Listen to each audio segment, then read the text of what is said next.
Good morning children. मैं आपकी हिंदी की टीचर और आज हम हिंदी में पार्ट 9 शुरू करने जा रहे हैं जिसका शीर्षक है संगति का असर। तो चलिए शुरू करते हैं अध्याय नंबर 9 संगति का असर। अध्याय का परिचय देखिए बच्चों, ध्यान दीजिए। प्रस्तुत अध्याय में बताया गया है कि संगति यानी आपके आसपास का माहौल जिसके साथ आप उठते बैठते और रहते हैं। ठीक है, ये संगति हमारे जीवन में बहुत ही व्यापक रूप से प्रभाव यानी असर संगति का असर पड़ता है। जहां दुर्जनों की संगति यानी बुरे लोगों के साथ की संगति जो होती है जीवन को विनाश के कगार पर ला कर खड़ा कर देती है, वहीं सज्जनों की संगति जीवन को उन्नति पथ पर ले जाती है। जैसा आपका माहौल होगा वैसा आपका जीवन होगा, वैसा आपका व्यवहार होगा।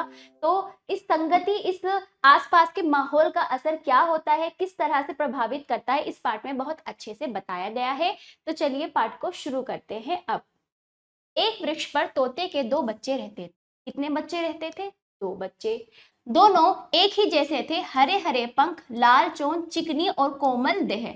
यानी कि देह यानी शरीर, तो दोनों ही समान रूप से, रंग रूप में समान रूप से थे।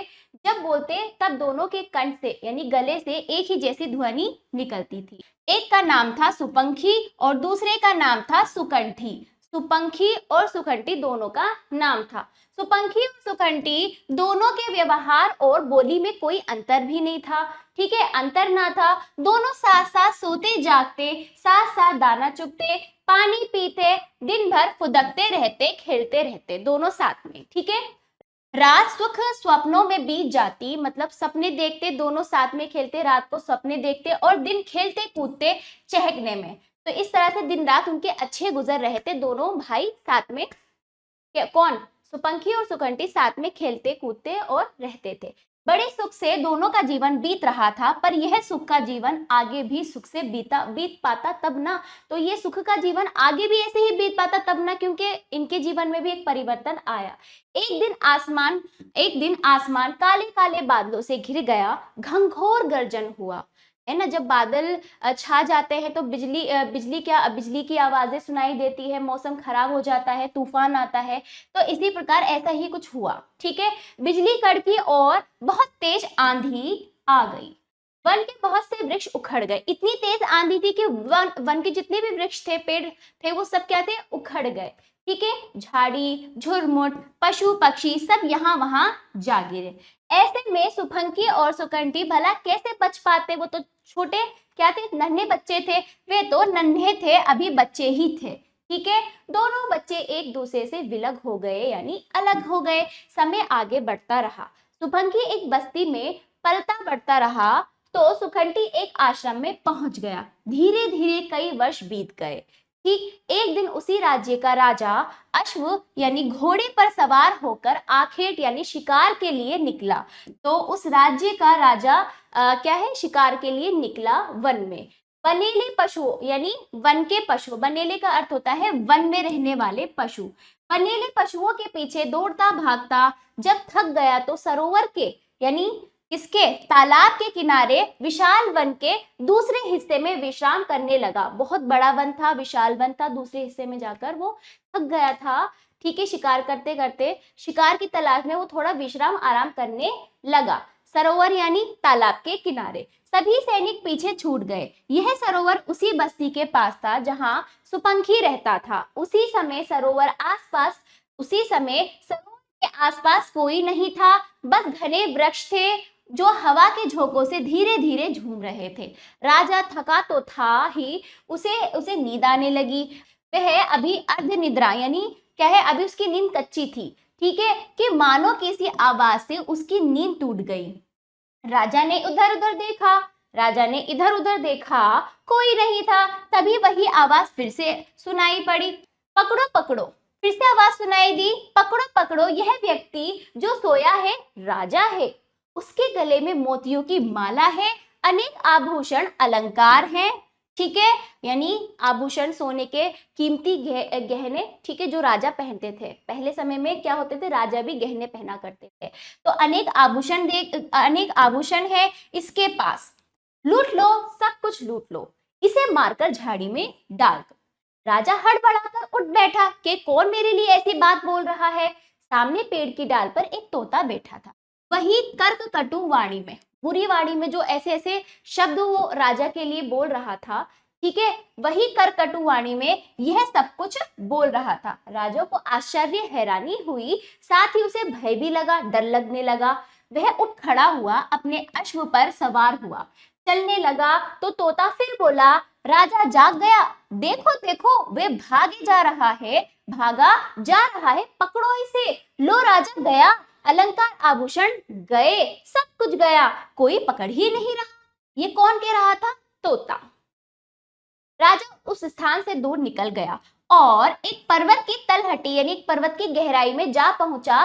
पर्वत की तलहटी में ऋषियों का एक आश्रम था, जहां ऋषि मुनि रहते हैं, ठीक है, उसे आश्रम कहते हैं। वहां पर एक आश्रम था। आश्रम में उस समय सन्नाटा छाया हुआ था, वहां पर कोई नहीं था, क्योंकि सभी ऋषि मुनि जो थे भिक्षाटन यानी भिक्षा के लिए गए हुए थे। राजा का तन मन विक्षुब्ध यानी क्या हो गया?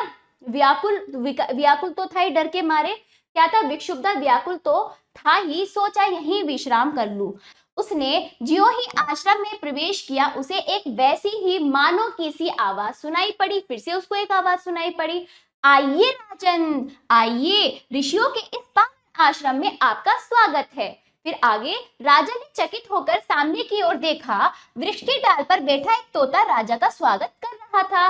प्रथम दृष्टि में, पहली नजर में तो राजा को यही लगा कि ये वही तोता है जो सरोवर यानी तालाब के किनारे मिला था। वही रूप, वही रंग, वही आकार प्रकार। राजा पुनः ध्यान से उसे देखने लगा।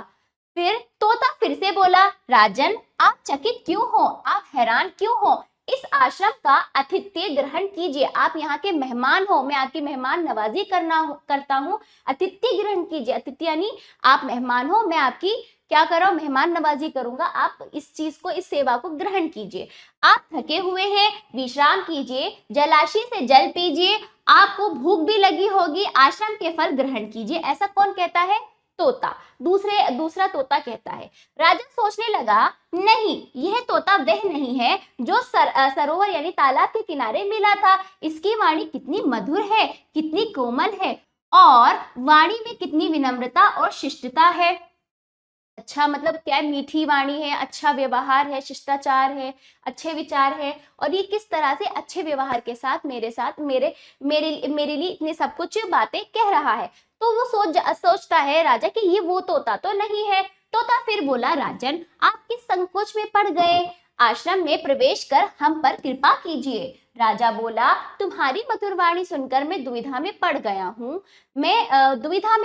हूँ। अभी कुछ समय पूर्व मुझे सरोवर के किनारे भी एक तोता मिला। फिर वो सारी बात बताता है। फिर इतना सुनते ही दूसरा तोता बोल उठा, मैं समझ गया, वह मेरा जुड़वा भाई सुपंखी है, और मैं सुखंठी अच्छा था व्यवहार में, और सुपंखी क्या था? बुरा था, वो लोगों के बारे में बुरी बातें कहता था। ठीक है, सुकंठी कहता है वो मेरा भाई है, हम एक ही माँ से जन्म लेकर हम दोनों एक ही परिवेश में नहीं रह पाए, यानी कि हमारी माँ तो एक है, लेकिन हम दोनों का माहौल क्या था? अलग अलग था। ठीक है, समय का ऐसा चक्र चला कि दोनों अलग थलग हो गए। ठीक, वह वहां चोरों की बस्ती में पला बड़ा, और मैं यहाँ ऋषियों के आश्रम में। ऋषि क्या होते हैं? ज्ञानी होते हैं, व्यवहार उनका सज्जन होते हैं, और लोगों की मदद करते हैं, अच्छा विचार रखते हैं, अच्छा व्यवहार रखते हैं। तो इस तरह से सुकंठी आश्रम में पला, तो ऋषियों का व्यवहार किस में आ गया? सुकंठी में। और वही सुपंखी कहाँ पर पला था? चोरों की बस्ती में। तो चोरों की बस्ती में रहकर वो ऐसा ही हो गया। तो इसीलिए तो कहते हैं संगति का असर पड़ता है। ठीक, आगे देखिए, कहते फिर आगे देखिए, वहां चोरों की बस्ती में पला बड़ा, और मैं यहाँ ऋषियों के आश्रम में, ऐसा वो सारी बात उसको बताता है। फिर कहते कहते सुकंठी थोड़ा सा रुका, फिर दुखी स्वर में बोला, राजन सुपंखी मेरा भाई है, 2-4 बार मुझे मिला भी, मैंने बहुत चाहा वह मेरे पास इस पावन यानी पवित्र आश्रम में, पावन आश्रम में आ जाए, परंतु राजन उसे आश्रम का वातावरण रुचिकर नहीं लगा, उसका यहाँ मन नहीं लगा। जानते हो क्यों? वह मुझसे अलग होकर सदैव चोरों की बस्ती में रहा। वहीं की वाणी, वहीं का परिवेश, वहीं का माहौल, वहीं का आचरण व्यवहार उसके भीतर रच बस गए हैं। जो जैसा मतलब जिस माहौल में रहता है उसका वही मन लगता है। अब उसके अंदर वही चीजें सब कुछ आ गई, तो यहाँ पर उसका मन नहीं लगा। मैंने चाहा कि वो यहाँ तक आ जाए, पर उसका मन यहाँ नहीं लगा। फिर आगे, राजा सुकंठी की समझ उसके स्वभाव, वाणी और आचरण से चमत्कृत था, उससे प्रभावित हो गया। वह आश्रम में प्रवेश कर रहा था और धीरे धीरे गुनगुना रहा था। कौन कौन? राजा। राजा क्या कहता है, देखिए, दो शुक शावक दोनों ही रूप रंग है एक समान, एक से पंख है एक से कंठ है, अंग ढंग सब एक समान, पर है एक की वाणी कर्कश, एक मधुर शहद समान, एक में भरा असाधु भाव, एक में साधु वचन और ज्ञान, जैसी संगति वैसी ही मति, गति गति नति सब देता परिवेश, व्यक्ति सदा वैसा ही जैसा वातावरण काल और देश। तो इसका अर्थ आप आशा करती हूँ आपने भी इसका अर्थ समझा होगा। मैं बता देती हूँ, दो शिक्षावक यानी दो तोते के बच्चे, दोनों ही रूप रंग में समान है, उनके पंख कंठ सब कुछ, उनका शरीर समान है, ठीक है, और उनका रंग सब कुछ समान है, लेकिन एक की वाणी क्या है, कर्कश है, क्या है, जो क्या है, बुरी बुरी वाणी बोलते हैं, बुरे शब्द अपशब्द बोलने वाला, ठीक है, और एक है मीठी वाणी शहद की तरह, ठीक है, एक में भरा असाधु भाव, असाधु यानी बुरा भाव, साधु के अंदर अच्छे भाव होते हैं, अच्छे आचरण वाले होते हैं, एक है असाधु, दूसरा साधु वचन और ज्ञान वाला, ठीक है, एक की संगति जैसी, फिर आगे कहते हैं यहाँ पे, कह रहे हैं जैसी संगति वैसी मति, जैसे आपकी संगति माहौल होगा वैसे आप बन जाओगे, वैसा आपका मानसिक स्थिति वैसी ही हो जाएगी आपकी, ठीक है, गति नति सब देता परिवेश, सब कुछ हमारा माहौल हमें देता है, बुरा माहौल में बुरे बन जाओगे, अच्छे माहौल में अच्छे परिवेश में रहोगे तो अच्छे बन जाओगे, व्यक्ति सदा वैसा ही जैसा वातावरण काल और देश, व्यक्ति हमेशा ऐसा सदा वैसा ही रहेगा जैसे उसके आसपास का वातावरण होगा, जैसा उसके आसपास का वातावरण होगा, जैसा समय होगा और जैसा देश होगा, उस समय के अनुसार वो अपना व्यवहार रखता है, ठीक है। तो इस बात को यहाँ पर बहुत अच्छे से बताया गया है, और ये बात कौन गुनगुनाते हुए जाते हैं, राजा। तो बच्चों, अब इस पाठ से हमें क्या सीख मिलती है? इस पाठ से हमें सीख मिलती है कि हमें जो भी मित्र होते हैं, जो भी हमारे आसपास के लोग होते हैं, ये देख लीजिए बच्चों, उनका व्यवहार वो कैसे हैं, अच्छे हैं बुरे हैं, तो हमेशा हमें अच्छे लोगों के साथ बैठना चाहिए ताकि हम उससे अच्छी आदतें सीखें और हमारे व्यवहार में वो चीजें आ जाएं और हम एक अच्छे अच्छे इंसान बने, ठीक है। इस पाठ से हमें यह सीख है। शब्दत आ जाइए, ध्वनि आवाज विलक अलग, बनेले वन के, भिक्षाटन भिक्षा मांगने के लिए घूमना, दृष्टि नजर, संकोच शर्माना, चक्र पहिया, कर्कश कठोर, नति विनम्रता, गर्जन गरजना, आखेट शिकार, विश्राम आराम, विक्षुब्ध व्याकुल, जलाशी तालाब, परिवेश वातावरण, आचरण व्यवहार, मति बुद्धि। तो आप इनको अच्छे से कंठस्थ कीजिएगा, याद कीजिएगा। अभ्यास की बारी, मौखिक अभिव्यक्ति बोलकर उत्तर देंगे, ठीक है। लिखित आ जाइए, पहला सही विकल्प पर उचित प्रकार से गोला भरिए। का देखिए, हमें कैसे लोगों की संगति करनी चाहिए, बताइए, अच्छे। अगला देखिए, दोनों शुक शावक अलग अलग हो गए, क्योंकि क्योंकि तेज आंधी आ जाने के कारण अलग अलग जा गिरे, ठीक है। अगला देखिए, आश्रम का वातावरण किसे रुचिकर नहीं लगा, किसे रुचिकर नहीं लगा, सुपंखी को, ठीक। चलिए दूसरा अभ्यास, खाली स्थान आपको भरने, रिक्त स्थान भरिए। का देखिए, रात डैश में बीत जाती थी, सुख स्वप्नों।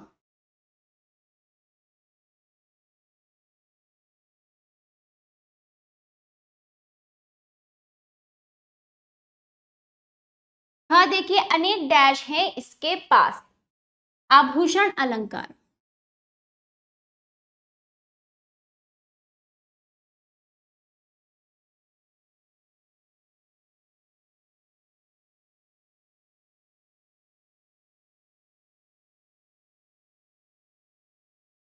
गा देखिए, एक वृक्ष पर डैश के दो बच्चे रहते थे, तोते के।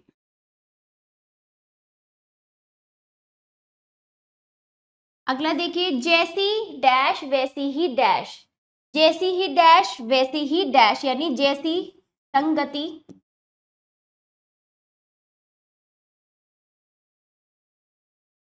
वैसी ही मति, ठीक। अगला, बिजली डैश और बहुत तेज डैश आई, बिजली कड़की,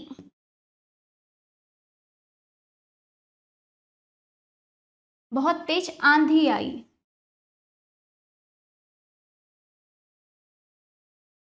ठीक है।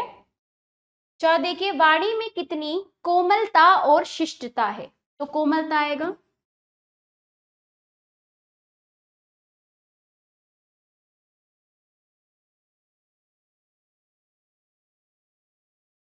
शिष्टता है, ठीक है। चलिए ये पूरा हुआ। तीसरा देखिए, किसने किससे क्यों कहा, तो आपको किसने किससे कहा और क्यों कहा ये पाठ के अनुसार लिखना है। जैसे देखिए का देखिए, तुम्हारी मधुर वाणी सुनकर मैं दुविधा में पड़ गया हूं। किसने कहा, राजा ने।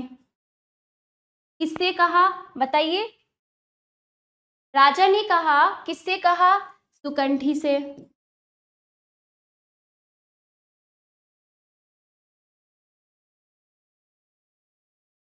क्यों कहा, क्योंकि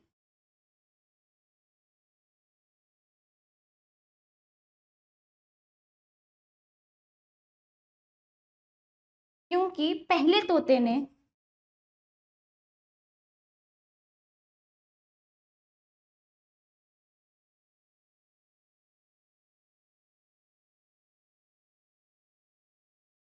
उसके साथ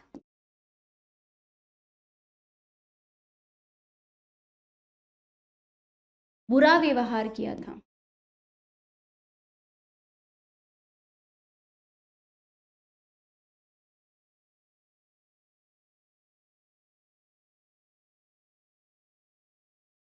ठीक है, क्योंकि पहले तोते ने उसके साथ बुरा व्यवहार का, बाद वाले तोते सुकंठी के साथ वो क्या हो गया, दुविधा में पड़ गया कि दोनों समान रूप से हैं, फिर इनका व्यवहार क्यों। ऐसे ही बाकी ख और ग स्वयं करेंगे। अगला जाइए, निम्नलिखित प्रश्नों के उत्तर पाठ के अनुसार देने का प्रयास करेंगे। आशा करती हूँ ये पाठ आपको समझ आया होगा। मिलते हैं अगले पाठ में। धन्यवाद।